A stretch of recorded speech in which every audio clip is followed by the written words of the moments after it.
அனைவரின் மீதும் இறைவனுடைய சாந்தியும் அன்பும் உண்டாவதாக. இழப்பதற்கு, கொடுப்பதற்கு இதுக்கு மேல ஒண்ணும் இல்ல. முஸ்லிம்களை பற்றி மக்கள் புரிந்து கொள்வதற்கு இதை விட பெரிய ஒரு ஆதாரம் எதுவும் இருக்க முடியாதுங்க சமகாலத்துல. அப்படிப்பட்ட ஒரு நிகழ்வு நடந்திருக்கு. இமாச்சல பிரதேசத்துல இருக்கக்கூடிய சிம்லாவுல சஞ்சௌலிங்கிற ஒரு பகுதியில் நடந்த ஒரு அநியாயம். என்னன்னு சொன்னா, தேவபூமி சங்கர் கமிட்டின்னு சொல்லி ஒரு கமிட்டி. இந்த கமிட்டி என்னன்னா, அங்க கட்டப்படக்கூடிய பள்ளிவாசலுக்கு எதிர்ப்பு. எப்படா பள்ளிவாசல் நீங்க கட்டலாம், இங்கெல்லாம் கட்டக்கூடாது, இது வந்து ஆக்கிரமிக்கப்பட்ட இடம், இது சரியான இடம் கிடையாது அப்படின்னு சொல்லி போராட்டத்தை நடத்துறாங்க. கடந்த 5ஆம் தேதி 11ஆம் தேதி இப்படி போராட்டம் நடக்கிறப்ப இந்த சஞ்சௌலி பகுதி ஃபுல்லா இது வந்து ஒரு பேசு பொருளாவே இருக்குது. எல்லாரும் இதை பத்தி பேசிக்கிட்டு இருக்காங்க. என்னப்பா என்ன இப்படி கட்டிக்கிட்டு இருக்காரா, என்ன இந்த மாதிரி எல்லாம் செய்யலாமா அப்படிங்கிற மாதிரி மக்கள் பேசிக்கிட்டே இருக்கிறாங்க. ஒரு புறம் தெரியாத மக்கள், மறுபுறம் இந்த பிரச்சனை சமூகத்துல வந்து எப்படின்னா ஒரு நல்லிணக்கத்தை கெடுக்குது. அவங்க சேர்ந்து வாழ முடியாத அளவுக்கு ஒரு பிரச்சனைகள் அப்படியே வந்துகிட்டே இருக்குது. இல்ல முஸ்லிம்கள் பாக்குறாங்க இந்த பிரச்சனை எப்படி சரி செய்யறது அப்படின்னு பார்த்துட்டு அந்த சஞ்சௌலியில இருக்கக்கூடிய அந்த குறிப்பிட்ட பள்ளிவாசல் கமிட்டி, வக்ஃபு போர்டு வாரியம், அதுல இருக்கக்கூடிய உறுப்பினர்கள் எல்லாரும் போய் என்ன பண்றாங்கன்னா, எப்பா இந்த பள்ளிவாசல் தானே உனக்கு பிரச்சனையா இருக்கு, இதுல அங்கீகரிக்கப்படாத ஒரு இடத்துல நாங்க சும்மா கொஞ்சம் கட்டியிருக்கிறோம், அதுதானே உனக்கு பிரச்சனை, இல்ல இந்த பள்ளிவாசல் எடுக்கிறதா உங்களுக்கு பிரச்சனையா இருக்குதா? இப்ப சமூகத்துல சகோதரத்துவம் தேவை, நம்மளுக்குள்ள அன்பு தேவை, இதை ஒரு பிரச்சனையா வச்சு இதை அரசியல் பண்ணக்கூடாது அப்படின்னு சொல்லி அவங்களே போய் அங்க இருக்கக்கூடிய நகராட்சி ஆணையரிடம் வந்து கடிதத்தை லெட்டரை கொடுத்து, இந்த பாருங்க இந்த இடம் தான் ஆக்கிரமிக்கப்பட்ட பகுதியில் தான் கட்டப்பட்டிருக்கு, இந்த பகுதியை நீங்களே இடிச்சிருங்க, நாங்க இதுக்கு ஒத்துழைப்பு தர்றோம் அப்படிங்கிறாங்க.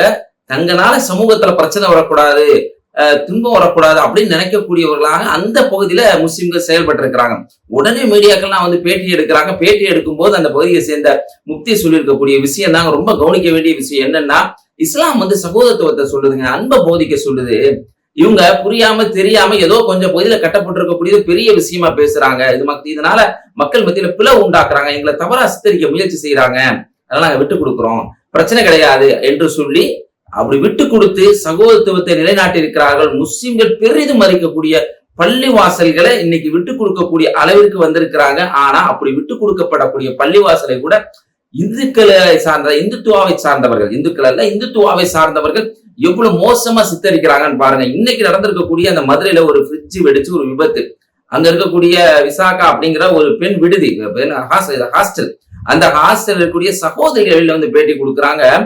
காலையில இந்த ஃப்ரிட்ஜ் வெடிச்சிச்சு, ரொம்ப நாங்க எங்களுக்கு பிரச்சனையா இருந்துச்சு, ஒரே புகமூட்டம், நாங்கெல்லாம் இறந்து போயிடும் நினைச்சோம். இப்படி இக்கட்டான சூழ்நிலையில நாங்க விழிக்கணும், நாங்க உயிரோட தப்பிக்கணும், எங்களுக்கு எந்த பிரச்சனையும் வந்துடக்கூடாதுன்னு சொல்லி வழக்கத்துக்கு மாற்றமா பள்ளிவாசல்ல குரான் அந்த ஓதுறது அதிக நேரம் ஓதிக்கிட்டு இருந்தாங்க அப்படிங்கிற விஷயத்தையும் அவங்க சொல்லி இருக்கிறாங்க. பாருங்க, பள்ளிவாசல் என்பது நீங்க நினைக்கிற மாதிரி இல்ல. சில சங்க பரிவாரங்கள் சொல்றாங்கல்ல பள்ளிவாசல்லாம் பயங்கரம், அப்படிங்கிற மாதிரி இல்லைங்க.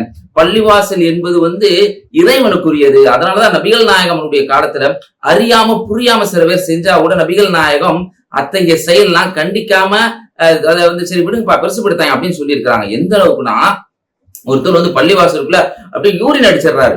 நபிகள் நாயகத்துடைய கூட இருந்த தோழர்கள், சீடர்கள் கிடையாது, தோழர்கள் என்று தான் அழைப்போம், அந்த தோழர்கள் என்ன பண்றாங்க, தடுக்க போறாங்க. நபிகள் நாயகம் அப்படி நல்லா பாத்ரூம் போயிட்டு வந்ததுக்கு அப்புறம், இது வந்து இறைவனுடைய ஆலயம், இப்படி நீங்க செய்யாதீங்க அப்படின்னு அறிவுரை சொன்னாங்க அப்படிங்கிறத பார்க்க முடியுது. இது மாதிரியான விஷயங்கள் தான் அந்த சஞ்சௌலிங்கிற பகுதியில முஸ்லீம்கள் இப்படி செய்ய வச்சிருக்குங்க. இதுதான் காரணம். அதே மாதிரி பள்ளிவாசலை பற்றி உங்களை தப்பா சித்தரிப்பாங்க.